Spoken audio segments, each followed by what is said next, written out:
Hello, everyone, and welcome to Grip Lock, Foundation Disc Golf's weekly podcast. I'm Hunter, joined as always by Trevor and Konner. Before we get into today's episode, let's take a moment to thank our sponsors. Valentine's Day is just around the corner, and our sponsors at Manscaped are here for you with the best tools to get yourself ready for the special occasion. This V-Day, it's time to join the 4 million men worldwide who trust Manscaped, the leaders in below-the-waist grooming, with our exclusive offer. You can head over to manscaped.com and use the code GRIPLOCK to get 20% off and free shipping.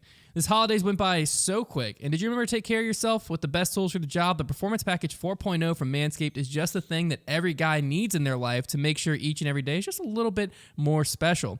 The number one product in this package is the Lawnmower 4.0. This electric trimmer is designed to trim hair on loose skin, and get this, the trimmer's advanced skin-safe technology reduces cuts and nicks all over your delicate skin, and it has 4,000, not 400, Kelvin LED spotlight, so you can shave anywhere your heart desires. And did I mention that it's waterproof too?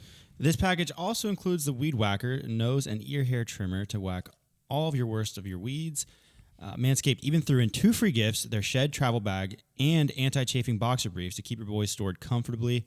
To complete the perfect package for your package are liquid formulations like the Crop Preserver Ball Deodorant and Crop Reviver Ball Toner. Start your day off with a deodorant for your boys and stay cool all day with toner to keep you feeling your best all day and night. These formulations will also have your balls smelling like a king on the big day. And don't forget to smell good not only on your balls, but all over. Made with their signature scent, the Manscaped Refined Cologne will complete your collection with smell perfection. That rhymes. So don't forget to head over to manscaped.com for our exclusive offer. You can get 20% off and free shipping with the code GRIPLOCK. That's one word, GRIPLOCK, gets you 20% off and free shipping over at manscaped.com. Join Cupid and shoot your arrow with Manscaped this Valentine's Day. I will say it's time for me to reorder. I've never been cut by skin safe technology. I was just thinking, never. No, I haven't never been cut. I haven't. I was going to say it's time for me to reorder the body wash and shampoo. Really? I'm fresh out. Well, I use it. Do I shower more than you? I shower pretty much daily, and I've been using it. I've used a lot shampoo, of different... I still have the shampoo. I don't have much hair to shampoo, but the body wash. I've used a lot of different shampoo and body washes, and I'm going to continue to keep on ordering these ones. Yeah. One of my favorite things is that they're in the pump thing. Yes. Whenever I use a squirt bottle, I just end up pouring way too much in my hand and then dumping a lot of it in, like just dumping it out of my hand and using like what's left because I use it like way too much. High quality. I also love that it's metal, except for it almost broke my foot one morning because it's like in the top thing and it fell. It woke Liz up and she thought like someone was literally shooting Shower at us, noises are like amplified times 1,000. Yeah, they are. Yeah. Don't jump in the shower. Don't do it. Also, don't drop a metal bottle in the shower. Yeah. No. All right, let's get right into the event, the disc golf event happening this weekend. We're so close to the start of the actual season. We have the All-Star Weekend happening this weekend, a week off, and then we're back at Vegas. When's the Memorial? Memorial's after Vegas? Yeah. It's the beginning of March is Memorial. Right. But once Vegas starts, we're hitting the ground running. We're going to have disc golf topics left and right. We've almost made it through the offseason. Actually, you know what? I'm going to say it. We've made it through the offseason because we had an All-Star Weekend this week. Next week, we'll be able to talk about the All-Star Weekend. The week after that, we'll be able to talk about Vegas coming up. Week after that, we'll be able to talk about Vegas week before, Memorial coming up. And I can't tell. Like, the disc golf, we're at this point right now where, like, there's a lot of shifting going on as far as, like, play, like, the parity of, you know, the best players and, like, who's going to be who, and like are certain players going to fade and certain players going to jump into the top 10 and whatnot. So like that first event, there's so much anticipation to like see, is that leaderboard going to look like we expect it to, or is it just going to be a jumbled mess? And typically like the first 2 weeks, there's still a lot of rust. Yeah. So like it's usually very shaken up at first. So I'm always like looking forward to know like our predictions are going to be just so wrong most likely. Well, it always like the season starts off and we're like, oh my gosh, we're idiots. No one, and then like a couple weeks in, a few weeks in, we're like, oh, okay, right. We're not complete idiots. Let's like, are we gonna like, we got to make a pact this year not to make like some just gut reaction whenever like something weird happens in the first week. I have to. I know we're not. I know we're gonna do it anyways, but I'm just want to put it out there that like we're self-aware. We just like to do it anyways. We know we're stupid, but we're still here. It's like with Paige was a bit of interesting last year just in general, but it's like it always happens to her, it seems like. And then I feel like on the MPO side, I'm not sure who the biggest like culprit is on the MPO side of like a guy. I think it's actually reversed. I think on the FPO side, it's usually really top players finishing way worse than they should have, and on the MPO side, the story is usually a guy coming out of nowhere and that first, especially when they hit that Texas swing, like those events are kind of weird. Yeah. Like it's like when like I think Ezra like almost won Vegas last year. Like that he was like the knee jerk, like, oh my gosh, like Ezra's is incredible. The real deal. And like he's not bad, but he was not the player that we thought he could have been after watching him at Vegas. Yeah, I think on MPO side, as of recent years, Paul's kind of gotten off to a slow start. I feel like every year Paul starts off and we're like, oh my gosh. Well, like, yeah, because he's struggling, but then he hits the like middle of the season to the end, and then by the end of the season, you're like, oh, he could have been player of the year. Yeah, because he doesn't. I mean, this year he's not even playing. He's not even playing till Texas, and he does not usually. Well, he's obviously won Waco, but like Texas has never been like, I don't think his stomping grounds. Like I remember Texas State's was always a place that Ricky would win.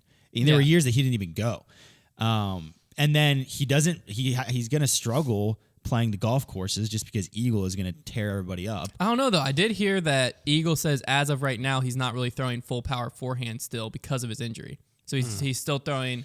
That could hurt him. Yeah, because I mean, it is really tough to come back from an injury, regardless of the physical process. The confidence, yeah. So that'd be interesting to watch. Yeah. But usually, like he gets blocked there, and then once he starts moving east, that's when he starts rattling off wins. Yeah.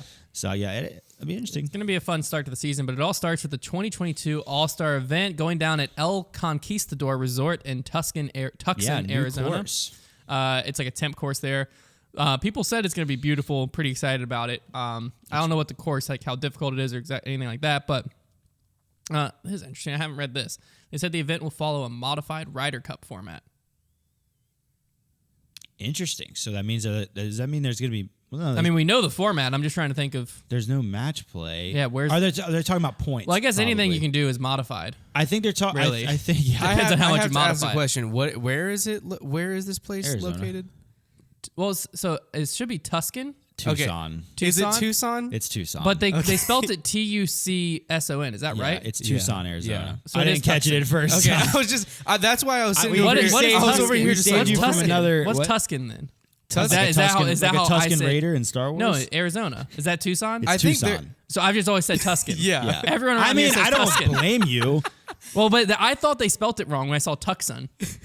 I read it. I was like, Tucson. Well, whenever you said it at first, I think Tuscan might be something. There's something that's Tuscan, right? But Star Wars. But I was like, is that? No, I'm not that Tucson? big. I'm not that big of a Star Wars fan. It's okay, canceled. It's definitely Tucson. Yeah, if you search Tuscon, it doesn't even try to spell correct you. It just says Tucson. All right, Tucson, Arizona. We'll just Konner will cut all that out. That way, really no one has sorry. To. I appreciate why you is Konner because then so I don't have to interested in read where all it the comments. People already commented. It's fine. All right, you know what? Screw it. Tucson. Delete your comment. Modified Actually, no. Ryder Keep your Cup, comment. I'm assuming it's because you're giving points out. Like You know what? The whole Pro Tour season is a modified Ryder Cup format. If you really think about it. Yeah, can you explain modify what that format means? Like, what does that mean? I'm guessing. I'm gonna just explain the format that's gonna happen. Okay, cool. I think Because they're just talking I just about saw how that in they there. assign Okay. points to teams. I think that's like what Okay. they're talking about. Why put that in there? Anyways, I don't know what that. so teams, each division, MPO and FPO will be divided into two teams that compete against each other within their division for the win. We've talked about this before. I'm going to go over it because we're about to see it. So team captains will select their players via a snake draft. That is happening on the Disc Golf Network live tomorrow, Thursday at 8 p.m. Eastern time. Is it Eastern or is it Central? I'll be able to tell you in 2 seconds here. You know what? I'm backwards. already gonna come after them if they mark anything as Central Time because every broadcast is like it should be marked as Eastern Time. It's something that someone on the East Coast would say. No, that's like how they do it. So it says scheduled. Or is that just because? No, I think it's feel because like, you're on the No, East when you're Coast. on a national broadcast, I feel like they always go with Eastern. They say 9/8, like 9/8. Right, but Central. they always lead with Eastern. But yeah, Eastern's the first one. Sure. Right. So let's. It's do because it's that. the latest. But 8 p.m. Yeah. I think what I'm trying to say is I think the Disc Golf Network shows me the time I'm in. So I think if I was on the West Coast, it would say 5 p.m.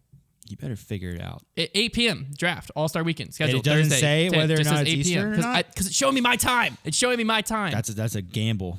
It's not. That's a gamble. It's not because if you look at Oh, this, because you're on the actual network. I'm on the page? Disc Golf Network page. Gosh, if I look at the round one, it's a different time. Gosh dang, man. It's a different time believe than you. they had posted before because it's adjusting to me. Okay. So like round 1 for FPO starts at 10 a.m. because they had posted 12 p.m. I thought you were on the Pro Tour website. No. That makes more sense. I'm on the network so page. I would trust so that. 8 to p.m. adjust. Eastern, okay, is when the All-Star Weekend draft happens. Who's getting picked last? Should we? Well, we'll get into Okay. we'll look at stuff later. Players will be seeded 1 through 6 on each team based on 2021 tour points. The players on the winning men's and women's team will receive a cash bonus. I'd love to know what that is. Friday is a skills competition. Captains will assign players to each skills competition, 2 players per skill. There's putting, shot shaping, and accuracy. Winning team of each of those will receive 1 point. Saturday is the doubles. Captains select 3 doubles pairs from their team. Pairs are seeded by the lowest seed after both the players' individual seeds are combined. Doubles pairs play the pair on the opposite with the corresponding seed. Doubles teams play the best disc, stroke play, lowest total wins. Each winning pair team receives 1 point. And then Sunday is singles. Seeds play their corresponding opponents 1 through 6. Stroke play, lowest score wins. Each player receives 1 point for the team. So I guess it's modified Ryder Cup that we're doing stroke play instead of match play. Right? Yeah, I think the only thing they're referring to is that like There's there's going to be teams? teams that are getting a point for winning certain parts of the thing. I think that's just basically what it comes down to. Okay, so Friday, skills. Saturday, doubles. Sunday, Super Bowl Sunday, singles. So yeah, it all starts with the press conference actually today before this podcast will probably come out at 12:30. Then there's another press conference tomorrow at 12:30. I don't know what the difference between the two are. Then there's an 8 p.m. draft also tomorrow at 8 p.m. Eastern.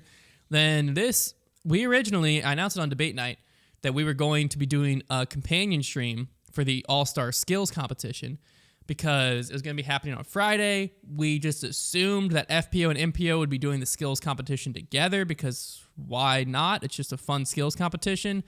And we also just assumed that it'd be like A few hours. a few hours, something quick, something fun around the time we get off work around like 3. And so we were like, oh, this will be great. We can do a companion stream for like the first skills thing of the weekend or of the year.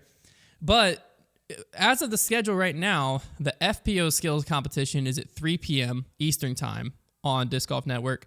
And then the MPO skills competition is at 6 p.m. Eastern time.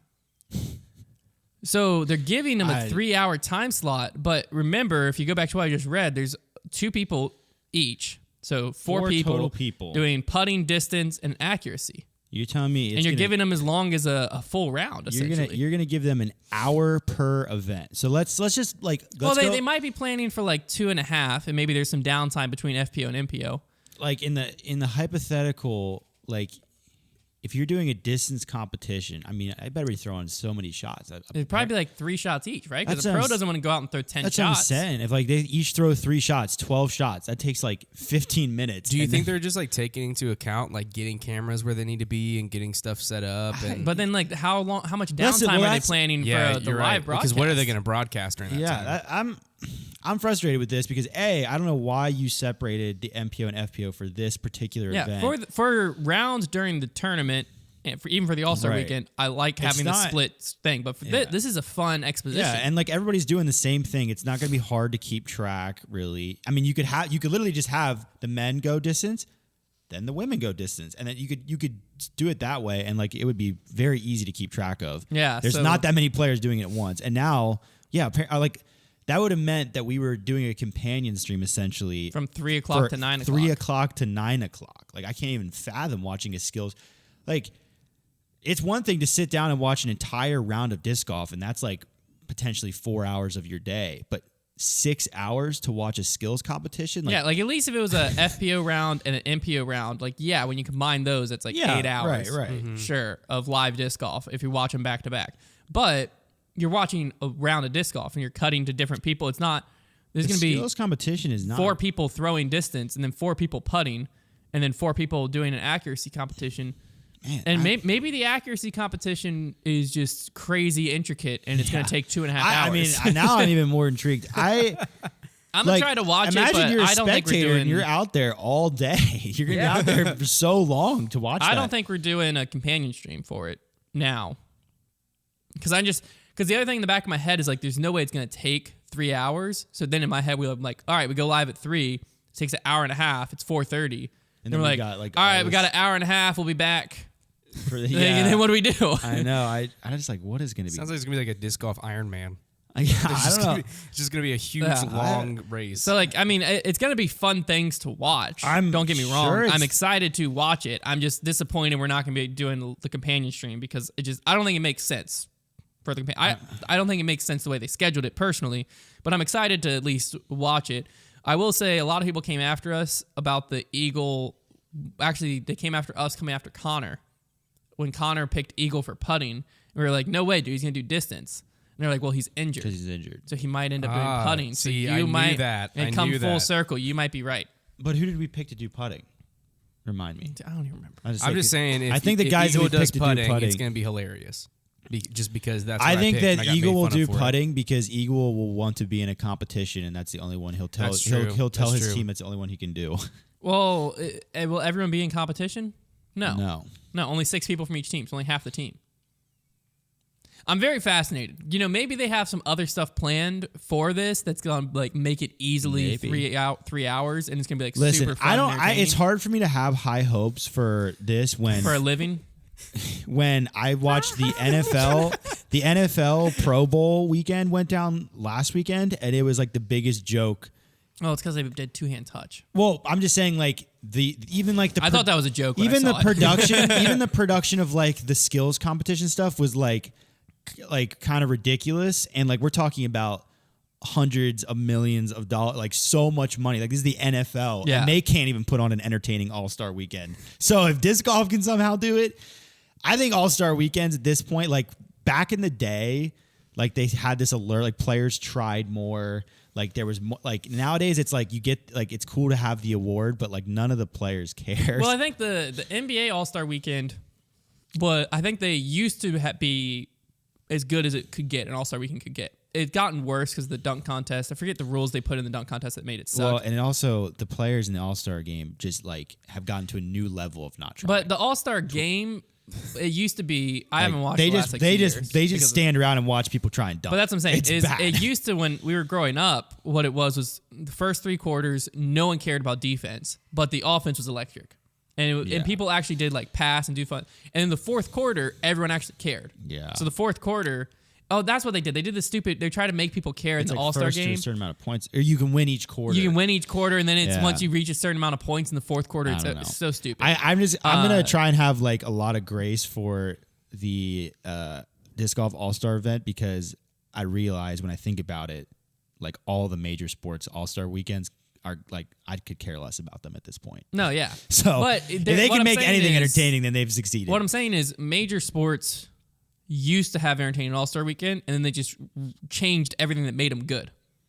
Yeah, like, but I think the dunk contest. I also was think good. a lot of like, the change has let's shoot ourselves in the foot and change it. I think a lot of the change too comes down to the players as well. Because back in the day, they weren't thinking about protecting themselves as much. Sure, like but the thing in disc golf, at least, that it's the doesn't same come thing into as doing play field as work. much. So that doesn't come into play. And plus, distance contest is gonna be entertaining because every player wants to throw far. So when you put them on the course and you're like, hey, throw far, it's gonna be fun. The accuracy contest, it just depends on what they come up with. I'm very Hopefully it's like curious some to see type what of they do top for golf that. scenario where it's like, if you hit a line and land in a area, you get a certain amount of points. That'd be fun. Yeah, it'd be cool to see like you have to like go in between. I think the putting is the one that's gonna be the most difficult to be entertaining.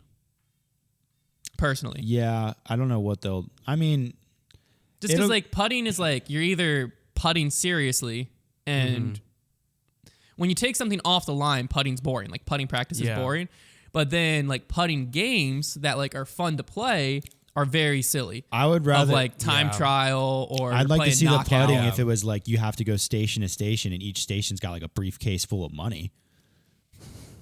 Now we're talking. Well, no, that's how you make all that. Like you're each landing zone has a briefcase. You hit it open. How much money's inside? A big part of All-Star weekends for players are the reason they even show up is because of cash bonuses. Like they emphasize that to some degree. So like this one, they're just getting a cash bonus for win. Yeah, I'm just saying like if you want to make the putting like a lot more interesting, stack some cash at each station or whatever. Yeah. That would make almost anything more interesting. Exactly. You want to make work more interesting? Just put a stack of cash on your desk. You don't get it, but it's just I want to there. see, or no, I want to see for like the power throwing competition. It's some kind of box made out of material that's like really tough to break, and you have to break it. Whoever breaks it first, it's just money spills out of it. It's like a piñata. Come on, you're telling me you wouldn't watch that? This is like disc golf Hunger Games that you're describing. I think we need to make our own all-star. What if we just put a bunch of disc golfers into a Squid Games? Okay. You either birdie the hole. I'm not sure I understand If yet. you don't birdie the hole, you get shot. And everyone who survives gets money. Who's not watching that? That sounds legal. Yeah. Well, they'd sign papers first. I'm interested to see how the whole thing turns out. I mean, at the very least, we could still watch. We're gonna watch disc golf no matter what happens. We can still watch disc golf. Like I said, the only thing I'm bummed for is that we're not doing a companionship. I mean, we are missing like. That's the only thing. That's the only thing about it I'm bummed about, because it's gonna be fun to watch. I think that the key is gonna be keeping the skills competition part high energy and fast That's paced. what I'm saying. Like the skills competition needs to be like that. And when I see that they have 6 hours essentially of time allotted to it, I'm like, that doesn't sound like quick pace, high energy. That sounds like it's 30 minutes per player. Yeah, 30 minutes per player allotted. I don't know. Maybe they're gonna have some backs. I don't know what's gonna go on. But I'm excited to watch it. I'm gonna watch it. I also think the scheduling conflict of the Super Bowl weekend shouldn't really be an issue, because it looks like they're teeing off early enough Eastern time that they'll be finishing before the Super Bowl starts. It isn't from a strictly time basis, but if you're going to tell me that somebody's waking up on Super Bowl Sunday and it's even crossing their mind that the All-Star event is on that day, like it's just not, people are going to forget. I mean, we're going to remind them though. It's our job. We are going to remind them. I don't think if I'm a big disc golf fan, how big? Well, we follow big enough to watch the All-Star event. First off, I didn't follow disc golf for a living. Not even crossing my mind. Yes, it would. It would cross mine. No, you can't speak for me. It's not crossing my mind. I'm thinking about Joe Burrow and the Bengals. It would cross. I'm not. And what I'm saying is, I'm not sitting there. Party, I'm not sitting there all day just being like, oh, dude, Bengals, frick, dude, Rams, Bengals. Oh, the Bengals. Like, if I pull out my phone, I'm like, oh, All-Star Weekend's on.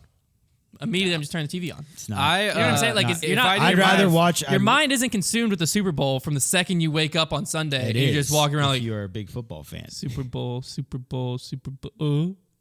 Like, no one's a zombie just thinking the Super Bowl. I don't know what that is, but I love it. I'm saying someone who's like, your brain is only able to be consumed by the Super Bowl. That's the person I'm trying to describe. It's like you wake up, you're like.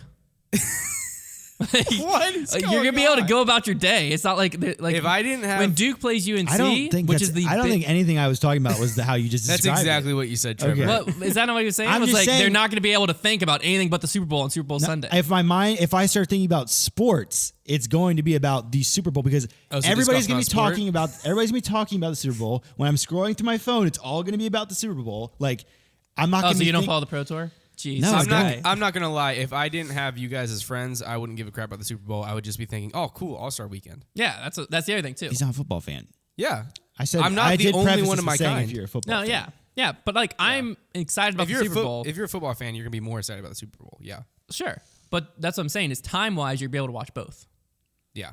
So it's not if they overlap, I'm 100% on Trevor's. I'm going to be driving during. Sure. I do think if they that overlap, for I'm next- 100% on Trevor's team of like, if there's a 2-hour overlap, like I'm not even, and it's my job to talk about it and not watching the back nine because the Super Bowl's on. I still think it would be better if it was on a different. Oh, 100%. 100%. Schedule-wise. That's all I'm really trying to say here is like, it's. You were just making it sound like if you cared about the Super Bowl, there's no way you had room in your brain for the All-Star Weekend to fit as well. Yeah, you were all like Super Bowl. That's what it sounded like in my head. It was like, I wake up and I'm just like, it's more like Super Bowl's today. It's more like I'm just not gonna like put any thought towards the All-Star Weekend, knowing that like I'm thinking about. That's Super rich, Bowl man. that day. I thought you liked. See, that's what I'm saying right there. What you just said. Because you're thinking about the Super Bowl all day, so you can't think about the All-Star Weekend. Like, I don't understand what you're saying.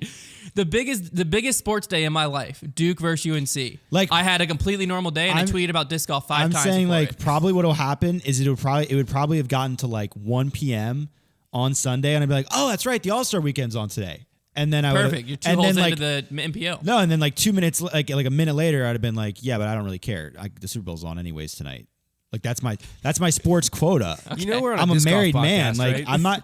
I'm not gonna be I can't be like, let me watch. Like I know we're watching the Super Bowl tonight for a few hours, but like I also need to squeeze in this like 3 hours. Well, of I just turn the TV on or turn the computer on and like let it run while we're doing whatever, cleaning the house, whatever is going on. There's very few rounds in disc golf history that I sit down and I am glued to the TV. I'm live tweeting the All-Star event on Sunday. I'm not watching. Oh, while you're driving? Yeah. Unbelievable. Yeah, and I'm not watching. You heard it here. And I'm not watching the Super Bowl anymore because you ruined it for me. It's just funny to me Hunter ruined the Super Bowl. The way you were describing it in my head just made me picture someone who like their frontal lobe was only able to be consumed by one thing. There's a Super Bowl Sunday. They're just gonna wake up and be really like, good meme Super Bowl, Super Bowl. I want just Hunter, like drooling. I want you to bangle. I really want you to visualize your thoughts more often because that whole segment was so funny. I'm not sure that you want to go down that road, but go ahead. Get to your next thing. Well, it's just like that's all I could think of when you're describing it. Sports Illustrated this past week wrote 2 disc golf articles. That's our yearly quota. It's on Morning Read, Golf at a Glance. World Sports. Is Sports Illustrated dead? I don't know. I think it's not in their magazine. It's on their website. Let's be clear. I think both. Like the magazine's like a dying. Like thing. I will say this is the first time I've heard of Sports Illustrated in about a year. Yeah. The only things I've ever heard about Sports Illustrated is in like typical comedy movies where they talk about like in a perverted way having the calendar. So that's all I know about Sports Illustrated. Well, they're I mean, beside that, they were like the well, it's because sports they were a magazine. And like I would read them in doctors' offices, and like being on the cover of Sports Illustrated used to be a big deal, but like nowadays it's because they didn't make the transition early enough. Right, I would say like now it's like Bleacher Report is a bigger deal than Sports in Illustrated. my mind than Sports Illustrated. I would agree with that. I see Bleacher Report a lot more in Sports Illustrated. Well, that's actually a good point. Well, I have. Regardless, it's also because I have the Bleacher Report app. I don't even have the Bleacher Report app. I'm just saying stuff I see. No, I was saying stuff. I just have the ESPN app. I'm just saying the stuff I see shared. I'm gonna pull up Sports Illustrated social media real quick. Are they blowing up still? Now, my initial reaction whenever you say that is pervert, just because of what the world has done to me. No, that's literally that's a whole separate thing. That's one. I know. Like if I search Sports Illustrated, there's Sports Illustrated. Then there's SI_swimsuit. That's a different account. You're one wrong click away, man. I didn't even. All I know is what the movies. Now have told the me. first tag in Sports Illustrated bio is the swimsuit. No, I mean they've got 1.5 million followers. That's what I'm wondering if they've gotten to that point where the swimsuit thing is all they have left. Like that's all that sells for them. Let's just look at Bleacher Report. The fact that it's in their bio tells me that might be the case. Yeah, Bleacher Report is 17 times bigger on social media. There you have it. That's crazy. Bleacher Report used to be tiny. You heard it here first. Sports Illustrated dead. All right, well that's a perfect thing to talk about now. Like, oh, frick, they're talking about disc golf. I mean, it's still. This is a mainstream. It's a bigger deal whenever Brody posts about disc golf. Regardless, I just thought the article that they wrote was interesting. Very funny. So they wrote 2 articles. One is an interview with Eric McCabe about must-play disc golf courses, and the other is about Ricky. And the title of it is "A Case for Ricky Wysocki as the World's Best Golfer," and it has an asterisk next to it. And to be honest with you, I can't see where the asterisk is referring to, which makes me that's not very good journalism. Very confused, if you ask me. Because I would like to know what that asterisk means. I think they're referring to what you're about to reveal, which is that they're not just saying disc golfer. I think they just wanted to emphasize. Anyways. Oh no, it says best golfer. You've read this article, right? Yeah. Okay, so I'm saying I think they're referring to the fact that they're not just saying he's the best disc golfer. He's just the best golfer overall. No, I just feel like when there's an asterisk, I can look You're right. No, that would be correct writing. Anyways, but this is why they're dying. So, I'm gonna just like highlight a few quotes from this article because I just love the way this guy writes. I don't know who this guy is. Ken. Let me find him. Ken Clavon. There he is. Ken Clavon. He's a golf writer. First line of the article: Ricky Wysocki doesn't sweat. Instead, passion oozes from every pore. Is that from Lyme's disease? Really? Keep going. Unbelievable. It's messed up. Ricky Wysocki doesn't sweat. Instead, passion oozes from every pore. On first impression, he's like a Robusta bean. His rat-a-tat words flowing quicker than comprehension. His cadence comes from an inner confidence that suggests he knows exactly where he's headed. I thought he was just nervous on camera. Better yet, the excitement in his voice is so palpable that if he sold lint for a living, no one would bet against Wysocki becoming the best darn lint salesperson in the world. Okay. But why settle for lint when perhaps being the best disc golfer player has a better ring to it? This guy likes the hyperbole, huh? Yeah, we're 3 paragraphs in. He's really going for it. You called him a lint salesman. I was reading this and I was just like, what is that? What is happening? But then it goes on to talk about essentially how he dominated the 2021 Pro Tour, leading to the Player of the Year and all these different awards. Has some quotes from Rick. It's a pretty good article overall. Definitely worth a read. But yeah, I just thought it was interesting. The thing I liked about both of these articles was it kind of gave us a glimpse, at least me a glimpse when I'm reading it, into an outside of disc golf person who like regularly writes about other sports mindset into disc golf. Did he not or did he not make a case for him being the best golfer in this article? See, that's where the after the title it all kind of falls off because it's basically just about Rick in general. It doesn't really say. So he's not actually. So he was just trying to clickbait. I think that was a clickbait title. Okay. Because after that he talks about his battle with depression after Lyme disease, which makes you look like even more of a jerk. Dang, dude. And he talks about how it changed his mindset. You called me brain dead earlier, so. No, I didn't call you brain dead. I said the person you were describing. It was brain me. Dead. I was describing me. Well, then yes. So. And then it just keeps. It's basically just about that, and then eventually talks to, back and forth with like him being the best disc golfer of all time or like possibly talk about Ken Climo having 463,000 career earnings with 12 world titles, and in 103 fewer events, Ricky has 506,000 earnings, stuff like that. They adjust that for inflation? I don't know. So on and so forth. So what the title has to do with it, I don't know. I just thought it was a pretty cool article. Wanted to bring it up, and the intro to the article made me definitely be like, I've got to bring this up. It was a pretty electric intro. And then it must be in this article that he used golf terms. Oh, so this one is 9 must-play disc golf courses. Yes, disc golf. And then he starts it by saying Pine Valley, St. Andrews, maybe Pebble Beach. For disc golfers, their version is a hallowed ground, can be found at places like Maple Hill Disc Golf and Leicester, Mass. You know what? Tuscan, Arizona, Leicester, Mass. I'm learning all kinds of things. Wait, how is it said? It's Leicester. It's spelled Leicester. The only reason I know that is Leicester? because there's a soccer team in England it's Leicester City, and it's spelled the same way. And I thought it was Leicester. Because English people pronounce everything right. Aluminium. So this one's basically a whole. This is all about Eric McCabe. Talks through like his course design history, stuff like that. I feel like it's in this article that he uses. I'm gonna just search it. How did that work for you? I don't know what it's showing me something. There you go. Boom. Here we go.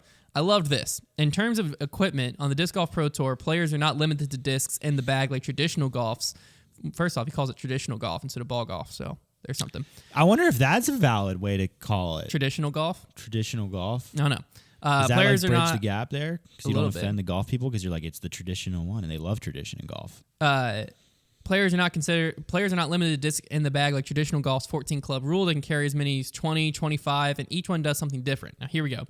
Some draw, fade, or can be used for distance or approach throws. Other fly better using a sidearm motion, for example. I just thought it was funny hearing Heiser and Heiser be described as draw and fade. I love it. I'm in the boat that I think draw and fade are way more like attractive words than Heiser and Anheuser. I think when you say it like that, that was just a rude way to say it. Fade I feel like you're just coming after disc golfers on the disc golf podcast. Really quick. Let me just do the counter to you. No, do it. Go ahead. Anheuser and Heiser versus draw and fade. Okay. Keep going. Anyways, I think that the Anheuser and Heiser should be used to describe the angle of the disc. Yeah, and the flight. And the way the disc actually flies. It's weird to say, it's fine to say I threw the disc on Heiser angle. Like that makes sense on Heiser. But then to say the disc Heisered out, it kind of just doesn't sound right to me. But if you say I threw it on Heiser and the disc faded, because we already use fade, keep in mind, where do you think we got that from? Because it's like a very obvious fade. So like you throw it on Heiser, the disc fades. You throw it on Anheuser, you get the disc to draw instead of turn. Now turn, turn makes a little more sense, but draw okay, just sounds cool. If I hit a shot in golf, though, as a right-handed player, and I hit a draw, doesn't it move to the left? Yeah, but you're on the other side of the like if you're on the disc, you're on the right side of it. Oh, so it's like I'm throwing a forehand. Yeah. So a forehand draw would be like a golf draw. I'm just saying that I'm not really an above average smart person, and Heiser and Anheuser never ever once made me confused. No, exactly. No, I don't think that's the thing. There's though. only two. And it of took them. me like a day of watching YouTube videos. The thing to figure about it out. Heiser and Anheuser is once you learn Heiser, really easy to learn Anheuser. Draw and fade, because you have draw, fade, slice, hook in golf. And the only difference between them is 2 you did on mistake and 2 you did when you're trying. Well, yeah, a draw. And that's the most confusing crap I've ever heard. It's not that confusing. A draw. It's like a thrower. It's a hook and a slice are like describing the way that like the golf ball moves. Like a hook, like it's the way the golf ball flies. All it is draw is right to left. Hook is a worse version of right to left. Exactly. That's what I'm saying. So when I'm you've seen my golf swing. I have a very clear slice. But what if I was just like, oh, dude, just faded it a bit too much there? Like I was trying to do that. Oh, like you mean like when you early released it or like when you grip lock? Sure. But early release and grip lock are like way off line. I hit my ball on the line, and then the flight just keeps going. Well, it's a different right. sport. Well, yeah, but you see how it could get You wouldn't confusing. have to use those in disc golf though. You wouldn't have to use slice I'm just saying, and hooks. I've tried getting. I am currently trying to get into golf. It's 4 words. And the draw, fade, slice, hook confuses me. I don't think we need to try to bring that into disc golf when Heiser and Anheuser you don't do the have job to well. bring slice and hook. Okay, draw and fade. Right. They don't describe. It's like learning right and left. That's all you have to learn. I don't think that's that difficult. And nobody has to do it. I'm just saying I want to make it popularized because I think it sounds cool. No one has to do it, but I'm going to force Like I think everybody it sounds to do way cooler to say I'm going to throw a fade here than I'm going to throw a Heiser. I just think it sounds cooler. Okay. Well, Or I think it's because I'm going to throw a draw because they sound the same to me. Except for Heiser, I know what you're talking I don't about. want. You're institutionalized. Okay. The other thing that he suggested in here, he said with the pandemic, get disc golf out of the country club. Yeah. The other thing he said is with the pandemic, many golf courses suffered a loss of revenue, leading to some adding disc golf as another revenue stream. One of the main draws of the sport is, in fact, it's very inexpensive to play. There are very few $100 rounds, let alone $50. Green fees run between free. There is $100 rounds? That's what I was about to bring up. He said green fees run between free to about $15. But he just said very few $100 rounds, and I was like, I'd like to find one. what?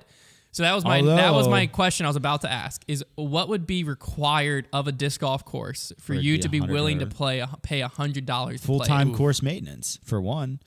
No, I want like a list of like this need to be there. There's got to be a clubhouse experience of some sort. I need to be walking to a clubhouse. I need to be able to buy food, discs, whatever. I want it to be nice in there. Mm-hmm. Maybe I don't need there to be locker rooms or anything like that. That's fine. And then I want there to be a practice area that is fully like I can throw full shots. I can putt, like a driving I can chip, range, like everything. I want I want more than just a driving range. I want like a short game area, all that. And then I'm just describing this because I used to work at a relatively expensive golf course, but not even $100 a round. And we had all this. And then I want to have a full staff to be doing maintenance on the course, which means all the grass is cut perfectly. The rough is cut perfectly. If it's in the woods, that woods is cleared out. Like it is like in great shape. I want all the baskets to be perfect and pristine and identical.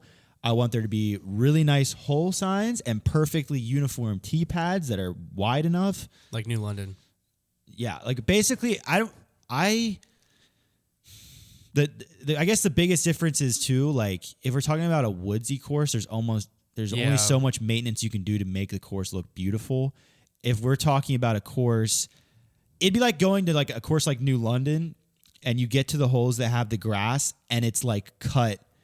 Like it's like striped fairways, perfectly cut. I guess the problem is though, you don't have to maintenance a disc golf course like that because you're not hitting the ball off the ground. So but it does. I mean, it would look sick if they were cut like a fairway. Yeah, but you also there's more, since it's a fairway, everybody walks in the same area, so that it would be really hard to keep the grass. And the other thing too is in a lot of the maintenance in golf courses is because the course is being destroyed by golf clubs. To where that doesn't happen in disc golf either. I got to tell you, for a disc golf course to be worth $100 a round, like you got to be treated like royalty. Like there's got to be a caddy carrying your bag across that course. Now we're talking. See, this is my envision. When I'm thinking the wait. nicest courses I can think of right now, like I would probably pay $20 to $30 for a round. What I'm thinking, $100 a round. Like, yeah, is it's gonna be royalty. Before you say this, whatever you're about to say, because I know it's probably going to be really visually pleasing. Whenever Silas clips this part, I want him to pop up pictures. Okay. Of like what it is that you're describing, Like spaceships and maybe hoverboards. some pretty like elegant music. No, in so background. it all starts with pulling into the property, right? I expect there to be valet parking. Right, I'm paying $100 for a disc golf round. Somebody to grab your bag. Yes, valet parking, and I met with my caddy there. My caddy picks up my bag out of my trunk, and I don't touch it until he puts it back in my trunk, and I out get of home. your 2004 Subaru Outback. 2008, thank you. So I pull in. I'm paying $100 for a round. Okay, caddy takes it out. I am met with the option of a warm towelette and a massage. Massage. Now you lost me. I'm paying $100 for a disc golf round. Again, like you said, not a lot of money needs to go into the course maintenance. So my money better be going somewhere. I guess I don't really know what needs to go because like we don't know what kind of. Because the other thing too is a driving range that's about to get to. I want the driving range to have options to be able to throw discs just to warm up. So I'm not throwing my bag. I want to have a stack of drivers, mids, putters That's a good thought. that I can throw and just leave out there. So I can just get warm. Very good. So I walk in, car's parked, bags on someone else's back. I'm fresh out of my massage, walk out, boom, hop into a golf cart. Very high necessity, off-road tires, so I can drive wherever I need to. Oh, golf cart. That's another big one. That's what I was Dune thinking. buggy, essentially. That's another I big hop one. into my dune Gator. buggy. Yeah, Gator. Hop into my Gator. It already has a bag of pretzels, some peanuts. So this course has to be golf cart accessible the whole way. No, Gator. It just to be has Gator to be accessible. It has to be wide enough. A Gator can go anywhere. It's got to be wide enough for it to fit. Right, but you don't want to be. brother. You don't want to feel like you're off-roading on this course. You want almost like paths. I don't care. My caddy's driving. I'm not touching Yeah, nothing. but you don't be bumping around the whole time. $100, man.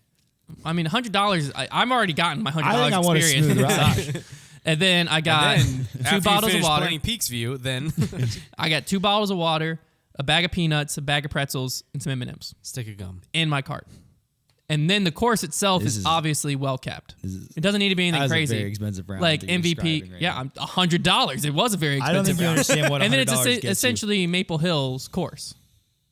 To me, the $100 is less about the course I'm playing. It's about the experience I get at the course. So like if I showed up and knew all of that happened to I me think before that's- I play New London, I'm very excited. I think that's about that. mostly because none of us have ever seen what would happen if you had like golf course superintendent staffs in charge of a disc golf course.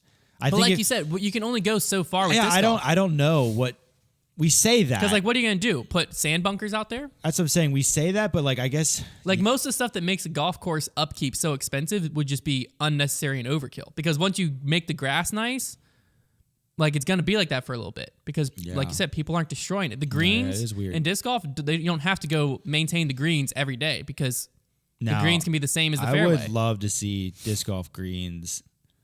I've said this before. I'd love to see like the inner area of greens have longer, thicker grass to catch your disc more if you get close, and like the outer edge be like super slick. So if you get farther away, it like will slide bad away. footing. We were talking about that on debate night a little bit last night about like greens. I would love to see. And we were that. also talking about like greens instead of just being like circle one, making it like a green shape of like if you're within it can be more if unique. you're within 30 feet on this side, then you can't step putt. But if you're within 60 feet on this side, you can't jump putt. Right. So you have to like strategize there, and then also using mounds.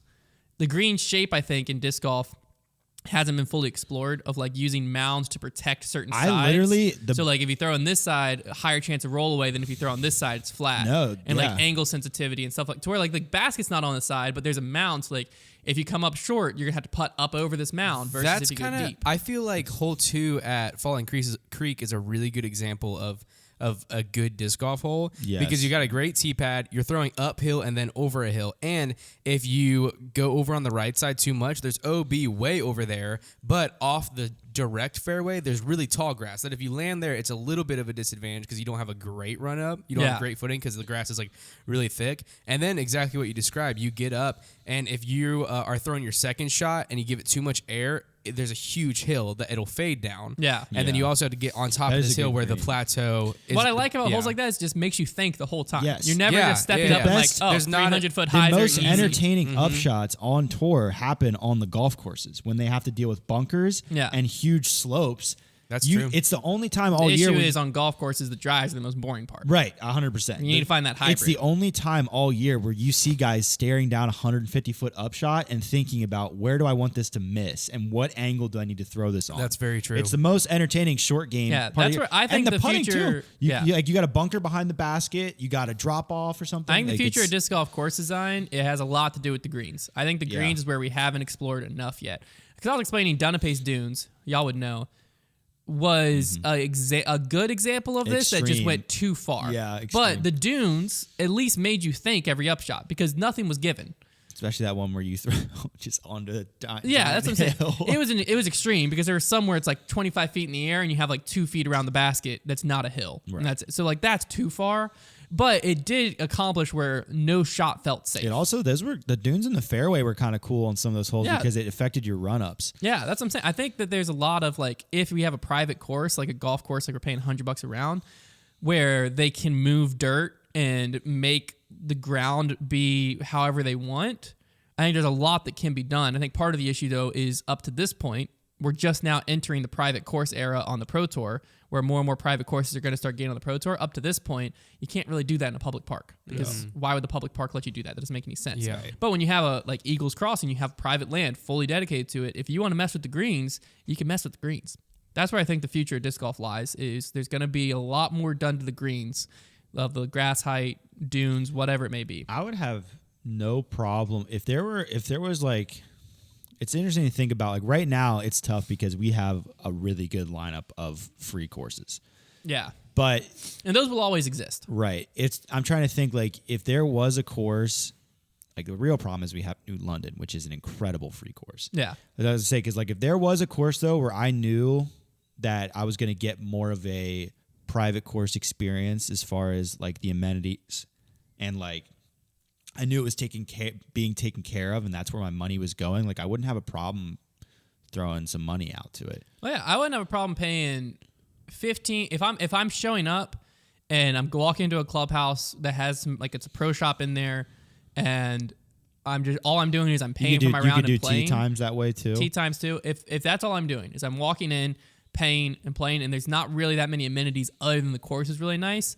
$20 is about as much as I'm going. And that's probably like once a month maybe. Yeah, that's as much as I'm doing for disc golf. Yeah. Golf is just a lot different because they're selling you on a whole experience, golf carts, the locations. Right from the start when you're on a golf course, the maintenance like it's a much bigger deal. Yeah. Because you're playing on a surface, and B, I mean, right away you're hopping in a golf cart. Yeah, but that's what I'm saying. It's like gas. there's a lot in golf that raises the cost that just is. There's no point to have it in disc golf. It just doesn't make sense.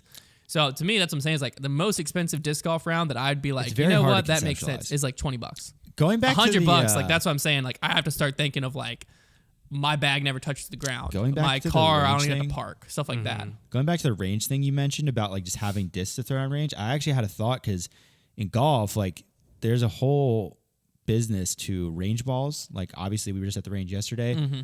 Those are just being sold as range balls. They're not as high quality, but they sell them. You buy them by like the giant bag. And I wonder if like we'll ever get to the point where there's a market for that in disc golf for a company to just make neutral flying discs that are just blank or just say like range or whatever on them. So they're made in like the cheaper blended plastics because you're throwing them in a field of grass, hopefully. And like they just sell them by the bulk, so you can have, because you need a lot because people would use them. So like you need, and like that's another thing. Like that won't happen until there's like an actual staff at a because then you have to go pick them up, right, and stuff like that. But I mean, I would love that to warm up because I don't care that much about flight. I care about feel and release point. Yeah. So if I just had a neutral to overstable disc that and I really knew all what you I need do, is putters too. Like I mean, just so I can go throw and warm up at before a round, I don't have to go pick them up. That's worth $10 to me, at least, before a round. Yeah, that's the other thing is how do you price that? Because I'm not paying $10 for that. Well, I'm saying if the disc golf course, if I'm already at the it's disc just a golf private course, I'm going to play. The private course, it's a private course, Oh, you're and that's saying the only that's- added amenity okay. beyond the course. I'm more than happy paying $15 instead of $5 You're if saying I get it's to an warm up. included thing, not as Yeah. not as like let me I'm get a not bucket showing of up and balls. being like, yeah, let me just get a stack of discs. That's a whole different thing because Yeah. like when I go do field work, I care a lot about where the disc is landing and the flight of my Right. disc, and I want to use my bag. But if I'm just warming up for a round, I think that's where the market is. Yeah, I'd like to see tournaments start doing something like that. That'd be cool too. All right, with that being said, it's time for the fan favorite segment, Trevor's Trivia. Okay. All right, Trevor. I'm hopping on the trend. It's extreme We're breath actually control. probably late to the trend, but we're gonna play a little Wordle. For those of you who don't know what Wordle is, where have you been? Lift up your rock just Google and it. walk out here. Yeah, You've been living under a KC rock. It's basically a word game where it's like this old board game Mastermind where like you're guessing a word and then it's going to tell you if you have letters that are the correct letter, it'll be a certain color, and then it'll be another color if it's the correct letter and it's in the right spot. And you get 6 guesses and you keep going down until you get the word correct. So I've got some disc golf words. I made some custom Wordles. And I'm going to text. I didn't know you could do that. That's very cool. Yeah, I was hoping you could when I had the idea. I'm going to text the link Oh, heck yeah. to y'all. So this is like a game I play on the phone. Yes. And then What? I'm so much more excited for this. I thought I was going to be like playing No. Wheel of Fortune or something. I'm going to text you guys the link to the word, and then I'm going to set a timer, and it's going to be we have timed. So Konner and I are just kind of saying our thoughts out loud. it's going to be chaos. Yeah? Yeah. All right. Right. So the Bengals, first Bengals, one, Bengals. Oh, we Bengals, each. Bengals, So are we Bengals, going one at a Bengals. time? Or are we going at the same time? Is it like who gets no, the word it's at first? the same time. I'm about to text it, and you then guys need to don't click say on your it. thoughts out loud. But then how are people going to... Yeah, you can say yeah. you're gonna want to. Can you text us different words? I would just when I say don't say your thoughts out loud, I would say things like, "Ooh, I've got one letter. Ooh, I've got two," okay, just okay. to give them. Gotcha. I'm just going to Clue them say... in. I'm All saying right, my I just said thoughts it. out Just loud. click the link. Don't look at what I did. Just click We're the link. going now? Yeah, go. All right. I'm gonna set a timer for. Okay, I'm going a to... minute. Whoa, that's a lot of letters. It's a disc golf. These are all disc golf words. You guys get a minute. Ooh, I got 2 letters on the word first one. not found in dictionary. Oh, gosh. I only got 2 letters on the first one. I was like, this is it. Oh, here we go. Oh, I got it. I got the Say word. it, say it. Go It's ahead. roller. Connor wins. I Connor got wins it. round 1. It was. I was my only guess. I guess stable, and I got the L and the E. All right. I That hate was- this game. I am Word number 2. My heart That is was pounding. I think that was the longest. I think word. what doesn't work about this, or what the flaw I'm going to see, is since it's disc golf themed, there's a chance that we get it first try because we just have to be like disc golf themed. How many like what just happened. That's what just happened. yeah. Except for I tried Heiser and it said that it didn't. I tried recognize the word. Anheuser and it was 1 letter Well, too long. I tried Heisers, which I knew wasn't it. But I just wanted some letters. Well, I hope that you can guess quick enough then. That was, All right. that was scary. Next one coming through. salty 1-0 to Connor. I think that should. That is That's a link to make your own. It didn't pull it up. Nope. No, All right, it give me did 1 not. second. I just have to enter in the word. Sick game, Trevor. Yeah, jeez, dude. This is what it's gonna be like watching the All Star Weekend. All right. Here, What? Because here they're it is. setting Ready? up for the games in between. Did it still not work? No. Sick game, Trevor. I literally hit generate link for the word. I can see where I can push generate link. The word's going to be of any length.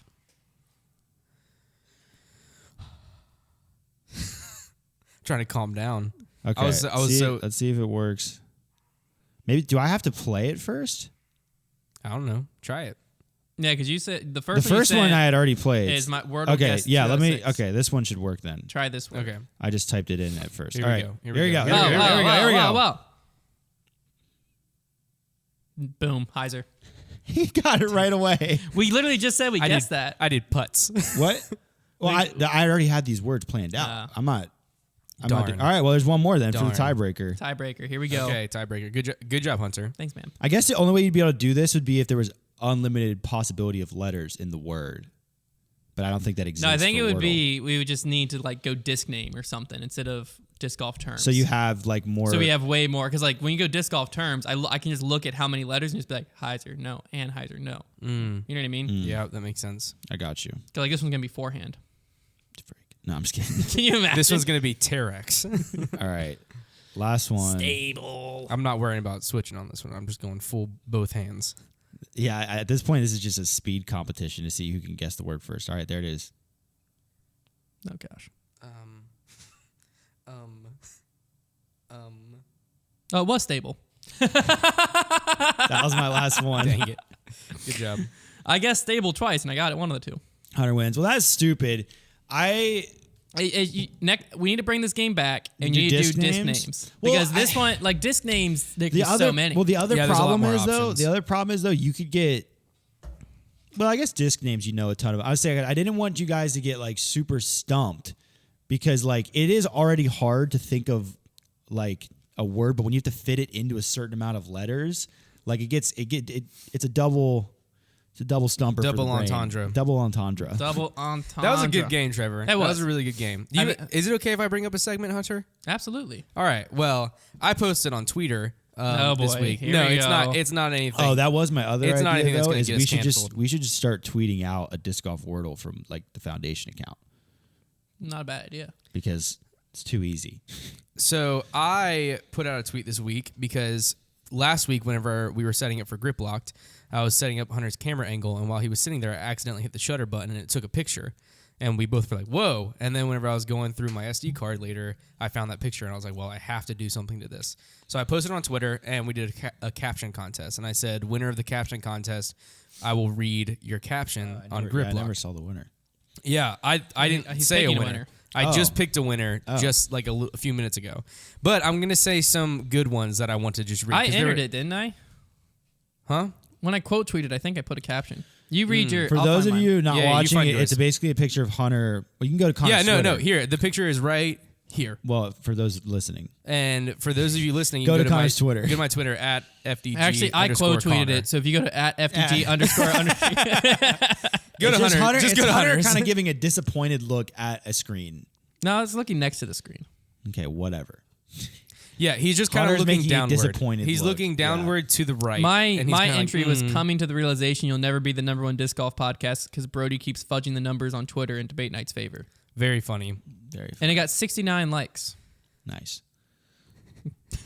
What was that noise? Your voice just quivered. I was trying not to laugh. Okay, so Don't my do first one I'm going to say is a comment from RC Wolf. This one is funny. These are not the winners. These are just the honorable mentions.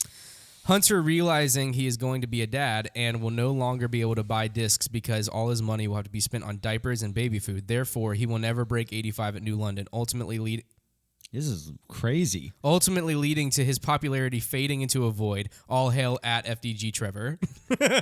My line was actually set at New London at 76. It was. I didn't realize that until just now. I mean, I'm thinking that now, and I'm like, there's no way I'm getting there. It's I because I had a shot. 79. No, I've shot a 76 every time, or my line was 75 because I shot a 76 3 times in a row. That's unfathomable. But even, like, that was thinking back when I was about. playing a lot. I know, I'm I not haven't- doing that right I now. haven't played All right, here we serious go. round of disc golf in so long. Here we go. Okay, the next one And is we're going going to to be. Texas to get stomped. I didn't say The next that. one is our last honorable mention. There was a lot of really good ones. I can't read all of them, though, because they would take too long. This one is by Robert Patterson, and it says, that moment you realize you can just mute Trevor rather than listen to him drone on. That's kind of funny. That's funny. All right. I and forgot we were never doing a mute you, man. caption contest for a second, and I was like, oh, that's sad. I'd never mute you, man. Okay, so made here fun of me is so the hard today. winner. You don't Oh. get anything but my respect, and that's a pretty big prize. It's by Thomas Foolery. Very funny name. Get Thomas it like Tom Foolery? Foolery? Yeah, very good. He wins He for said, that. when you realize that this time next year, you'll be the third best disc golfer in your house. That's good. That's funny. That's a very good I quote very good tweeted one that caption. hurt my feelings. I'll find it. Oh, is that how you deal with that? Yeah. They said. Come into work, be it was like, I by- totally ratioed this guy. Yeah. No, I quote tweeted This with guy's the being like. a boy. I'm totally gonna ratio him. I quote tweeted that. It was with the GIF that said emotional damage from like the TikTok sound, and Nice. it's from RJG, and he just said, "Why wasn't I born with athleticism?" Oh, yeah. Dang, And man. that hurt my feelings. So I Did quote anybody go tweeted after him. your golf game? I'm sure. Yes, a a lot lot of people did. A lot of people did. Okay. did. I'm sure a lot did. So that was like low hanging fruit. So Trevor posted a blog that I just promoted on Twitter on Foundation's Twitter. Thank It's you. called Show Me the Money, the Changing Transparency of Disc Golf Financials. I thought it was a pretty good topic. So essentially, you got to read the blog if you want all the details, but essentially it talks about the pros and cons of disc golf contracts being public. And I wanted to pull out one quote that you had here, Trevor, that I liked. Only one. I like one sentence of this whole thing. I'll take that. No, I'm gonna ratio this guy. That's freaking funny. that is funny. You said this. Think about it this way: if some player you've never heard of has a breakout season and beats Paul McBeth more times than Paul beats him, is he worth $1 million per year? Meaning, will he sell more products than the legend of the game and wildly popular disc golfer Paul McBeth? Of course he won't. This is why I get concerned when I see the disc golf industry paying out new contracts, seemingly factoring in what Paul was paid because it came public. The athletes now have the numbers to bring to the table when negotiating. I just wonder if these numbers were too big to begin with. Yeah. So Intrinsic. That's a very good point. yeah. So I actually got the idea for this whole article. Well, things were already trending this direction, but Eric McCabe had a quote where they asked him about Ricky's contract, and this is nothing against Eric McCabe because Eric McCabe, you represent a business, like you got to talk that talk. But he said when he was asked about the amount of money they paid Ricky, he said, "Well, Paul got that deal, so I think it just made sense to give Ricky that deal." Yeah, his exact quote from Ultraworld says, "At the end of the day, $1 million a year just makes sense because that's what Paul's getting, and Right. Ricky." And with Ricky as the number one player in the world coming back here, it just makes sense. So that absolutely, like the way if that is how disc golfers earn companies money by being good at disc golf, which in a way they do, but not completely, then that makes complete sense. However, the way disc golfers are being paid for, and like this is not like some insider info, like I think you can just realize this based on how many discs with people's names on it are released these days. A lot of their salaries come from sales, it's sales. So like that's the reason why marketability has to be factored in. And I think that when Paul's contract came out, it was just such a ridiculous outlier in the terms of disc golf contracts because Paul is the most marketable player the sport has ever had because of his string of success and like he's a likable player. People love Paul.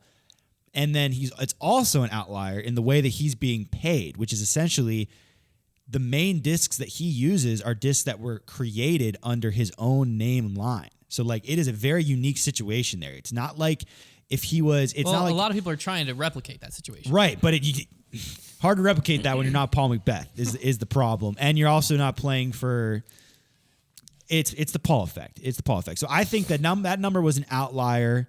And I think that's just a dangerous precedent because now those players are going into these contract talks and that is the number they have to work with. Yeah. And I think it's just an outlier of a number. And I wonder if we've started on a scale that's too high. You can read the rest of the article, but that's kind of where I was going with it. Well, we've been guilty of this some on the podcast too, of saying like, oh, well, when Eagles' contract's up, he deserves X. Well, that's the thing. Or Heimberg deserves Y. I've been saying that, but I think, and maybe we haven't mentioned it, but in the back of my mind, when I bring up those numbers, I'm doing it because I know that's what those players are going to demand, not because Yeah. I think they're actually worth that amount of money. No, I agree. I'm just saying like we're feeding into it a little bit when saying that. But one thing too that I think needs to be mentioned is what you just said about the signature discs and stuff like that.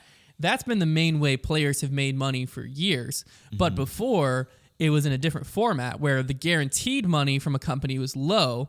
Royalties were there. So if a company made discs, the player made more money, but the company wasn't fully driven to make those discs because there wasn't a line set of we need this. Yeah. I think that's what's being flipped on its head a little bit is the format of how players are being paid from manufacturers has stayed the same, right? As we need to make discs, pay these players, yada, yada, yada. What got flipped on its head is now there's a line that the sales need to reach. And instead of looking at like, oh, our buzz sales, and this, Paul, I agree, Paul's contract makes sense fully, but when we start using it as precedent for other players, it's where it gets scary because the thing that was so unique about the PM line and stuff. And only one player can have their name on the buzz and the zone. That's another thing to mention. Is Discraft's most popular molds right now, regardless of the PM line, even their other ones have Paul's name on it. If they sign another big player, if they sign Ricky, they signed Dickerson, they can't put his name on the buzz too. Like you can only chip into the royalty game so many times. But But what I'm saying is like it's almost like with Paul's deal, his deal is worth $1 million because the PM line already existed before he signed the $1 million deal. The PM line existed when he was on his 4-year, whatever that deal was worth. Right. And the PM line existed. The Zeus, the Luna, all this started becoming Discraft's most popular molds. So it was obvious Paul is worth this. Right. They already knew the numbers. Correct. Yeah. They already knew what the PM line is worth to them as a whole. Yeah, everybody else is doing it with the assumption they'll be able to sell. Exactly. Whereas Discraft already knew and what they could Discraft was sell. like, Good we already point. have these Good numbers, point. boom, there. Versus now what you look at in what could be scary is we have to use Rick because Rick's the one that signed the deal. We signed Rick to $1 million a year. We are now as a company, because Discraft's mindset too is they're selling stock discs. It's just unique because they're PM line stock discs. They created this line with Paul, but they're using Paul to move stock discs. So what you have to look at is like the correct way I think to go about player sponsorship is increase the amount of stock discs that we sell. So like have Brody push the Meteor, obviously Paige has her line, but have Paige push the Passion, the Fierce. She did a great job pushing the Stalker for a little bit, stuff like that. You have Missy Gannon push this disc. You have these players are pushing stock discs, so those all go up, and then you're like it's a marketing budget essentially. Right. What gets scary is when you're like, okay, line set at $1 million a year. We need to sell enough discs with Ricky's name on it or Konner's name for the $125,000 a year. We need to sell enough with Konner's name on it to get up. And it's not just Dynamic that's doing it. We've seen plenty of other companies start focusing on, doing custom runs, custom stamps, all of that to where it's flooding the market. But what scares me is that money going to the wrong place? So the money going to players is great. Players need to get paid 100%, and players have been underpaid for a while. But if we now overpay players, and if I am sitting at a company, I don't know that this is the case, but if I'm sitting at a company and 90% of my marketing budget is going towards, if they even consider it marketing budget, but 90% of what could be my marketing budget is going towards my team and creating stuff for my team, paying guaranteed money to my team, and my team is playing disc golf and marketing and reaching disc golfers, then that 10% of my marketing budget might be going to the Pro Tour, stuff like that. That's all marketing to disc golfers. What I think might be a better thing is if that 90% or 50% or something went to, okay, how do we reach the casual disc golfers that are playing once on the weekends? How do we get them introduced to our product? How do we reach the next generation of disc golfers? How do we reach all the people who aren't playing disc golf yet? Right. Because eventually, if we all market just to disc golfers, disc golf will grow just because word of mouth and stuff. But eventually, there might be too many custom run discs for disc golfers to consume. And then what happens? You guaranteed a player $1 million a year. If right now it's Paul and Rick, but Eagle, like you said, might demand it. Calvin might be like, well, what the heck? I deserve that. You have all these players that might be like, I at least deserve $500,000 if they're getting $1 million. Next thing you know, you have all these players that you've guaranteed, and they're on your payroll, and it's like stuff just isn't selling anymore. What do we do? I don't know. It's a fascinating idea behind it, and I just don't know. I don't know that I like the direction that it seems to be headed right now. I think that to me at times it feels like we're just recklessly headed towards a cliff, and we're not putting brakes on yet. The only thing that I don't know is how big of the drop off that cliff is. Like, what's the bottom of the cliff? You know what I mean? Right. Because to me, it's pretty obvious that like if we keep heading this direction, what I just said will kind of happen. Where it's like, oh, sick, another buzz. Well, I think who cares? I think sick, another truth. The weird thing is too, if let's just say that it does become sustainable, and like these companies are continuing to able to continue paying these high salaries, and the purses don't change. That's another thing we mentioned. And all of a sudden, all of our top players are making six figures, and they're still winning less than $10,000. Yeah, for winning Pro Tour. Well, it's encouraging, like chump change essentially. Someone actually tagged us in this. Joe Burrow had a quote to high school and college football players, and his quote was essentially, "Stay off social media, put your work in behind the scenes, let them see what you do on Friday and Saturday nights, not throughout the week on social media. Like, that's the time to shine. That's how you get to where you want to be, not worrying about social media." In disc golf right now, it's the opposite. Complete opposite, yeah. Because it's like, realistically, if you are the biggest key for a lot of these people, or for a lot of disc golf companies, is like, who can you influence? What's your reach on social media? How are you going to be able to move product? That's all we care about. And if I'm a player, I need money from the sponsor because I'm not gonna be able to make a good living on the Pro Tour. You can go out and you can make a comfortable living on the Pro Tour, but expenses to travel on the road are high. You can do it cheaply, but if you're trying to be comfortable on the road, it's gonna cost money. And so it's much more tempting to just find a way to get a $40,000, $50,000, $60,000 guarantee from a company than it is to try to win $40,000, $50,000, $60,000 on the Pro Tour, because that's very, very hard to do. Mm-hmm. And so that also is concerning me because it's taking the emphasis off of winning in performance and putting the emphasis onto social media and influencing. Right. Which that's fine. There's going to be players that do that. It's a part of the sport, and I will say, but it should be a part of the sport. It shouldn't be the whole sport. I will say the football example and like pro sports, it's different because as a quarterback, especially, I can already hear the Twitter people. As a quarterback, if you perform, you're gonna sign $100 million contract. Like, yeah, no kidding. You don't. Like, even as a football player, being on social media does make you more marketable and you will sign more endorsement deals. However, if you are just good at what you do as a quarterback, yeah, you're going to be set. It doesn't matter what the heck you do on social media. Well, that's a thing. Disc golf is it is different, like, especially being in an individual sport. It's a lot different. Well, it's more like golf. If you put your head down and you focus on winning and being great, you're gonna be able to. You're gonna be rich. You're gonna be a millionaire. Yeah. Regardless of now, obviously you're gonna have people like Ricky Fowler who are able to sign bigger endorsement deals and stuff because they're so likable by fans. That will always exist. But in golf, I mean, it's also Tiger was in a different generation. So I guess the example I was about to say. But Tiger doesn't even run his own social media. I was gonna say, I guarantee you, if Tiger was in today's generation, Tiger is not doing course vlogs and stuff like that himself because he's putting his head down, he's winning.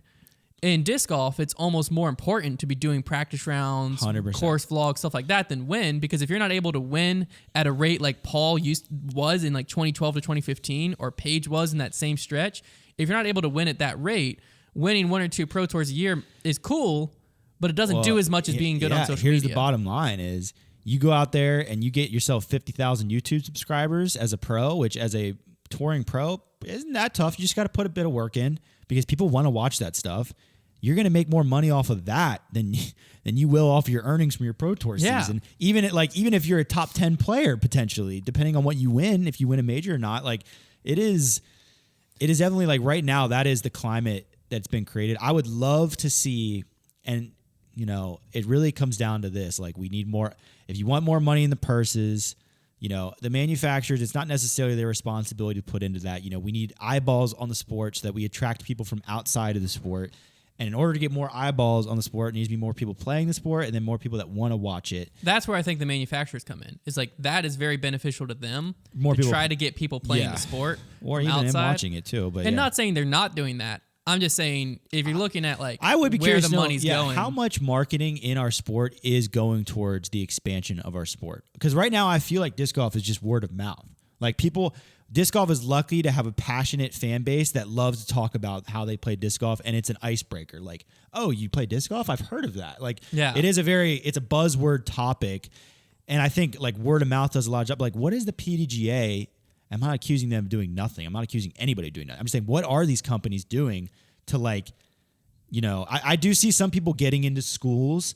The Paul Macbeth Foundation, they go play in other countries. Like that kind of stuff is the stuff I want to see more in disc golf because that is ultimately like we need people playing the sport because I want to see the purse is huge. Like I want to see somebody win and like they're taking home 6 figures. It almost feels like to a certain degree that inside of the sport, right, the contracts, some of the purses, stuff like that, we're beyond grassroots. We're beyond the like, grinded out, nitty gritty stuff like that. There's players who are making millions of dollars to have on the inside. But then when you go to how we're reaching the outside, we're still very grassroots, word of mouth. Like, it's crazy to have a millionaire athletes in your sports, multiple millionaires. But you just walk into some office multiple people with $1 million contracts. You walk into an office party and you just start asking people about disc golf, and they're gonna be like, "What the heck are you talking about?" It is interesting like where the growth is. That's what and just in my head when I'm looking at stuff, I am struggling sometimes to think about like how much money is going to players in general. If you look at the whole thing and think of like, if you put that much money into a Facebook ad, very like point A, point B, how much reach that's going to have. Yeah. And I'm like, what's making a company more money at the end of the day?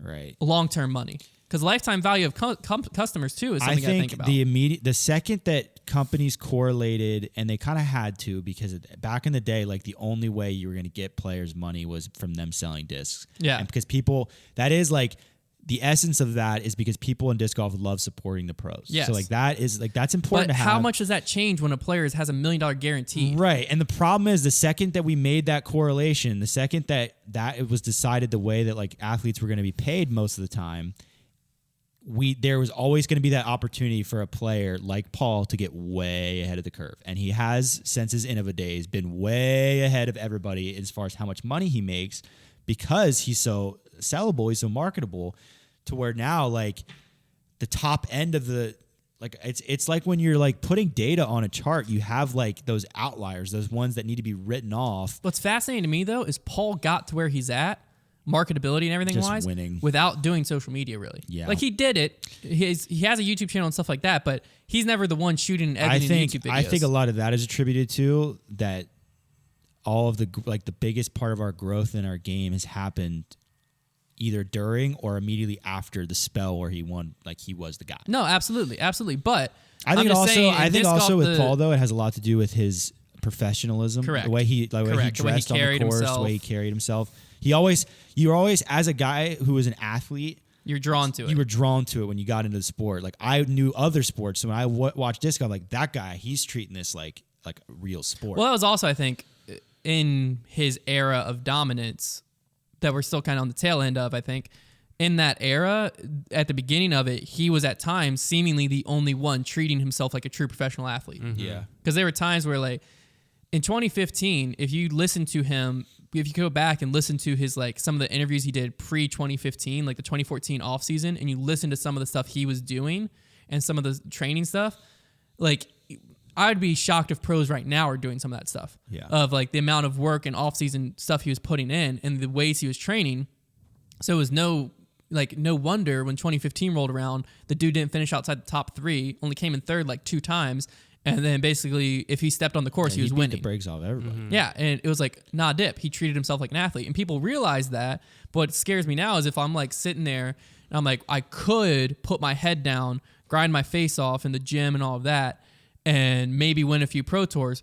Or I could just go play some disc golf and carry a camera. I mean, not to make YouTube sound easy, because obviously like it's a hard business to get into. It's a hard thing to do successfully. But when you're looking at the two, and I know that one actually has potential to make me more money, and disc golf or making YouTube content and stuff like that does seem easier than having to putt a few thousand times a day or getting in the gym and like trying to get your body right and stuff like that. I will say I don't like that scale. We are at least at the point now. It kind of depends on what kind of player you're talking about, because if you got somebody who really just wants to be able to live on tour, they're not really concerned about getting rich. You are at the point now where you can just be a really good disc golfer and you can make your living off of earnings, because you're gonna cash for close to $10,000 a couple times a year probably. Yeah. And then you're gonna scrape up a few thousand here, and like you can live, and you're also gonna get a deal just by your play. You're gonna get a deal with somebody good enough that kicks in some more money. So like we are at the point now where you can just play, but you, like you mentioned, like you get it really popular, you start appearing in some skins matches, some Jomez on our channel, whatever, like that popularity does a lot as far as your ability to sell, and like the likable players, it's huge for them. Yeah, it's huge. Just gotta hope that competitiveness wins in the end. That's all we can hope for. Just like hope that like you know the players that put their heads down and just grind it out, because that's the other thing too, is Ricky, very similar thing to Paul. He didn't get where he's at by focusing a ton on social media. He got where he's at by focusing a ton on winning. And he was the person who was neck and neck with Paul through that era. I'd love to see big bonuses. Like obviously the Pro Tour finale has like the big paycheck, but I'd like to see a really big paycheck go to the points leader on the tour at the end of this. Like let's go ahead and reward the guy or girl who was just the best player. Let's go ahead and give them $20,000-$30,000. I'd love to see. But you're saying who provides? Who is the one paying them in that? That would have to come. That would have to come. That's from what the I was Pro gonna. Tour. That's what I was gonna say. That because I don't feel like the manufacturers are necessarily the ones. I mean, well, they have bonuses for performance. Yeah, it's not. true. No, purse money is not on them. Okay. No. We're saying that they probably have the way purse money comes about is more people watching the sport because that's how the Pro Tour is going to make money. And I think that the manufacturers do have a role in getting. I mean, it's a win-win for them if they get more people into the sport. Yeah. I honestly think that our purse money right now is too reliant on manufacturers because the issue that you run into is Las Vegas Challenge coming up soon, Innova event through and through. So Discraft, Discmania, not anymore. Discmania, MVP, Prodigy, they're not gonna have a presence at that event. Mm-hmm. So as a fan, you're gonna show up and the fly mart's gonna be Innova. Yep. You know what I mean? Stuff like that. So a company being tied so heavily to it, it makes sense as a manufacturer because I own the event. Fans are going to come. They're going to see just Innova. Cool. It is what it is. But as a sport, like you can't help but feel like every event would be bigger if every manufacturer wanted that event to be bigger. Mm-hmm. So instead of just having Innova investing in it, you have a bidding war for whose basket's on the course. Mm-hmm. You have a bidding war for who X, Y, or Z. All the companies are paying to be at the Fly Mart. All the companies are helping promote the event and whatever. I think in my head that goes farther than just having we're selling a manufacturer and a presenting sponsor at every event. I think the events get bigger if every manufacturer wants to have a part of every event. I think that's got to come down the road at some point where you're like manufacturers, you can be involved in the event, but none of y'all are the sponsor. Yeah. Well, hopefully it gets to the point where they can sell the presenting sponsor to outside companies. But right now, I think if that happens, it's like they have two sponsors. Right. No, they have blank and blank. Hopefully they can sell it for enough that the manufacturers are all invited to go there, then be a presence, but they don't need to rely on their money and then feel obligated. Yeah. To be because right now the model is almost like the such and such Open presented by such and such manufacturer. Mm-hmm. So like the North Face Open presented by Discraft. Mm-hmm. To where there's two sponsors, and that seems to be the model that's going. I would like to see it just be the North Face Open, and then I got it from your jacket. It's such and then all the companies be invested in getting the North Face Open, kind of like majors. Right. They still have like presented by X, Y, or Z, but certain majors you show up and everyone's pushing it together. It is. Mm-hmm. It is just a crazy difference when you think about golf because and I've never been to a PGA Tour event in person to see the presence from manufacturers like Titleist or TaylorMades, but if you watch it on TV. Because the TV money is just so ridiculous, like all the emphasis is on, let's just say CBS and whoever they sold those ads to. Like that is where, and whoever's the like presenting sponsor of that tournament as well. You're going to see them everywhere, but you're not going to see like a TaylorMade sign up somewhere typically. Like you don't see a big presence from them at the events other than. Well, they probably more focus on like the fans that are there. And like right. Being there That's for what I'm their saying. Players. That's what I'm saying. But like from a TV presence, like advertising presence, you don't see it as much. It's just it's interesting.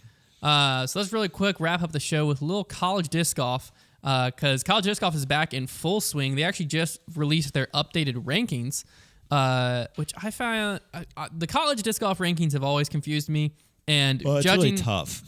Judging by the comments, it's confusing people who are currently in the disc golf world too. So, but we'll go over the top 25 men's and women's. I'll go over the top 10. We have Brian Kettleson is the number 1 rated player in college, number 1 ranked player from Kennesaw State. Colin Thompson from Illinois State. Sam DiCarlo from Texas. Eli Swanson from Minnesota.